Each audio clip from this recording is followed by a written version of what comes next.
We have pretty much every country that is restricting anyone from going down there.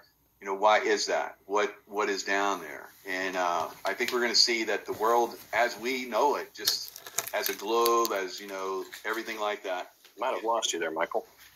Oh, I'm sorry. So the globe as we know it is going to be changed. It's going to be, as we understand it, it's some kind of globe, and we're going to find out it's some kind of other configuration than what we know. Antarctica is, basically no one can go down there. We're going to find out what's down there. What are your thoughts on that? Absolutely. I mean, that's going to be one of the great deceptions that's going to be righted, I think, probably in the educational system first. And we're going to have to teach the correct nature of our universe. And I'm not just sitting here and saying that I'm the arbiter of what's correct and not, but my research shows me that the level of deception about the nature of our Earth is gigantic. The Antarctic shelf is the most militarized piece of land in the world. Why? What enormous threat exists to humanity at Antarctica where there is basically no life? I can tell you why. They're down there studying things, which is what the blue sky above you is made of. We live in a situation where our sky that sort of encompasses all of our world is made of 99.99, I think, percent, or 100% exactly. I'd have to go back and look at the exact number of pure oxygen.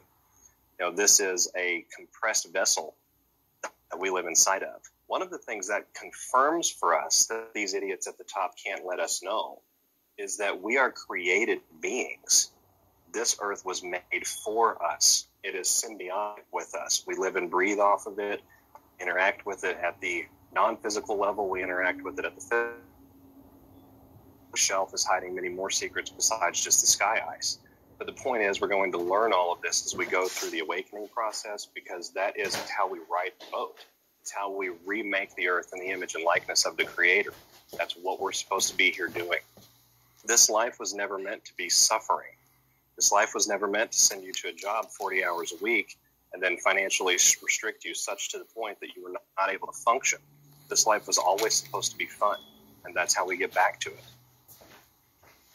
So do you think that by the end of this year we'll see some of these reveals, or is it going to be pushed into next year? As far as the issues like Antarctica and the nature of our Earth, I don't foresee that coming by the end of this year, and probably not even the end of next year either. Right. I think this process that we go through is going to have to start with the most identifiable issues first. And so for people, that's going to be COVID-19, the election fraud, financial corruption, which we all sort of intuitively understand that, the rich get richer and the poor get poorer, and that's exactly what we've been taught. So we all sort of intuitively know that the financial corruption is out there and is absolutely massive, and we're going to be blown away by just how massive it really is. The other thing I see kind of coming in the next year or so is this awareness of child trafficking. And we have films now being produced, some of them being specifically held back. That's simply because they are so mind-boggling in their detail and their attention to what actually is going on that it would throw the mass consciousness into an uncontrollable state right now. But we're going to learn about that, because that is the source of all of this evil. These people do blood magic. They kill little kids. That's just what they do. And then they eat them. So understanding the level of depravity is another part of this process where we're going to have to move forward from. And I think that has to come first before we start looking at things like Antarctica or the nature of the sky, because it sort of grease that consciousness and get us ready to go into those other higher, lies that we've been taught. Excellent point. So what do you see on your radar? What do you see as far as the things that are coming? I know we have military around the world. We have down in Brazil, you brought up a really good point on one of the shows where you're talking about the people of Brazil have awakened so quickly. I've been in touch with some people down in Brazil, and I watched that process. We're very much the same, and then Brazil just took off. What is it that you think that Brazil, they're ready to basically take their country back, but they're kind of waiting for the rest of the world to catch up. So what do you think? What happened with Brazil? How did they wake up so quickly? I think that probably comes from a fact that the Brazilian people are very proud, and the Brazilian people really, truly understand who they are and how their country works.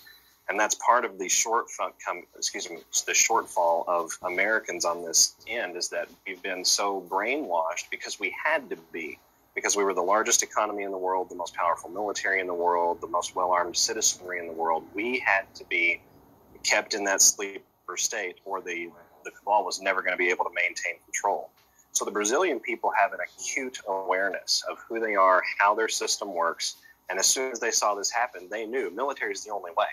There's no taking it to the courts. There's nothing like that. Article 142 or bust. And they went and camped out on the bases and in the streets. And, of course, we know that the military was empowered by President Bolsonaro going into the election to take the steps necessary to preserve the Constitution of Brazil, just like President military. It's my opinion that, as we go through this process, we're going to see more and more militaries become actively involved in their governments, first in the background, but then in the foreground. That's already beginning in certain areas in Europe. The United Kingdom was turned over to provisional control of their military about 2 months ago.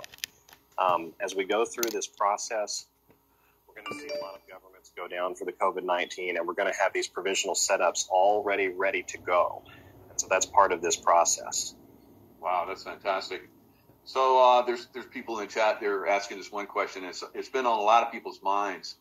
For instance, Antarctica. We have pretty much every